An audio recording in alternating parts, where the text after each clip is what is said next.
Yo, bonjour les gens, bonjour c'est Mnos, vous êtes sur une nouvelle vidéo de ma chaîne, c'est un résumé du live. Alors je vais le faire très court ce résumé du live parce qu'il n'y a pas eu grand chose, il y a eu beaucoup de théories ce matin en live.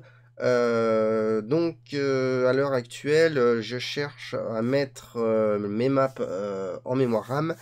L'idée première, c'était de la foutre derrière le kernel, parce que le kernel, il y a le kernel qui est à peu près l'OS qui est en ROM du C64.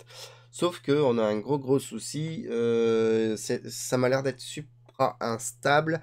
J'ai essayé de le désactiver, j'ai essayé d'enregistrer. Alors, on peut enregistrer des valeurs dans le kernel, enfin à la place du kernel, sans faire de manip.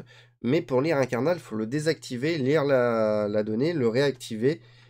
Et moi, ça fout un peu le dawa. Voilà. Donc, on a cherché avec quelques personnes à résoudre le petit souci. Donc, graphiquement, il n'y a rien à voir, hein. De toute façon, ça va être que du code. J'ai fait un petit calcul, tout simplement que ma map fait 77 octets, donc pour une map de 11 x 7 MetaTypes. Mais bon, charger map par map dans un jeu comme ça, c'est chiant, donc il faut essayer d'en mettre au moins une belle zone. J'ai trouvé que mettre 10 maps sur 10, donc à peu près ça fait une centaine de maps à 400 maps, c'est pas trop mal, prendrait que 7 kilooctets en mémoire, mais les 7 kilooctets, les 8 kilooctets, faut les chercher. Alors ça, il y a deux possibilités. Ça ne rentre pas dans les 4 kilooctets libres que j'ai en C00 jusqu'à CFFF. Il n'y a que 4 kilooctets. Mais j'ai une belle mémoire vidéo, entre guillemets, à partir de 8000 de 16 kilooctets. Alors j'ai refait quelques calculs et j'ai trouvé quelque chose d'assez intéressant. C'est que ça peut rentrer juste après les sprites. En fait, ça peut rentrer dans la deuxième partie, là où il y a le basique, hein, la ROM basique. Donc en A000, il y a la ROM basique qu'on peut désactiver, qui est désactivée, d'ailleurs je m'en sers pas. Et finalement, cette petite espace de 8 kilooctets, je vais très certainement l'utiliser pour injecter la map de 10 x 10, ou peut-être 8 x 8, on verra bien. Donc c'est un bel espace. J'ai recalculé un peu ma banque VIC. Alors ma banque VIC commence à l'adresse 8000. On a le screen memory plus le pointeur de sprite. On sait que ça fait 1024 octets. Donc les 1000 octets de la mémoire vidéo, les 8 octets du pointeur de sprite qui est complètement à la fin. Et il y a une petite tranche libre entre les deux. 256 patterns de charset, ça fait 2 kilooctets. On va dire que 8 patterns de sprite, ça fait 512 octets. Donc c'est pour afficher obligatoirement 8 sprites. Et bien sur les 8 kilooctets de cette plage mémoire, il en reste encore, hein. Je suis qu'à 2, 3, 3,5, 3,5 sur 8.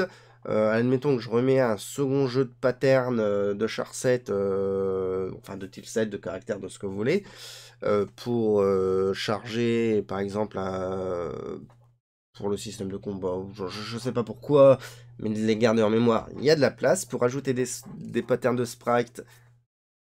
Il y a de la place. Je peux refaire 1 kg d'animation, hein, sur les 8 sprites.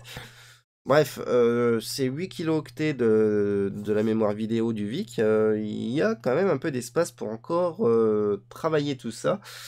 J'ai encore 4 kilooctets en C00 pour ajouter des informations. Je ne sais pas pourquoi, mais on verra bien. Bref, ça commence. C'est pas trop mal. En sachant que je retrouve donc à peu près mes 30 kilooctets pour le programme principal. Alors peut-être que c'est trop, hein, 30 kilos pour faire ce que je fais. Je ne sais pas, on verra bien. Bref. Ce matin, j'ai pas avancé graphiquement. Il n'y a pas grand chose à voir au niveau des graphismes. La retransmission du live arrivera je ne sais pas quand.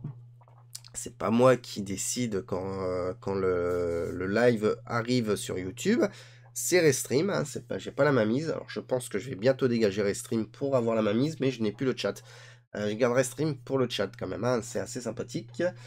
Et puis voilà. Je pense que j'ai fait le tour de ce petit résumé, donc pas grand chose à se mettre sous la dent. J'ai fait beaucoup de tests. J'ai essayé de désactiver les interruptions avant de changer le kernel, de les réactiver. Nada, ça bug de partout. Franchement, ne touchez pas au kernel. Voilà, c'est ce que je peux dire pour le moment. Gros bisous à tout le monde et puis bah une prochaine vidéo sur ma chaîne. Gros bisous et bon mercredi.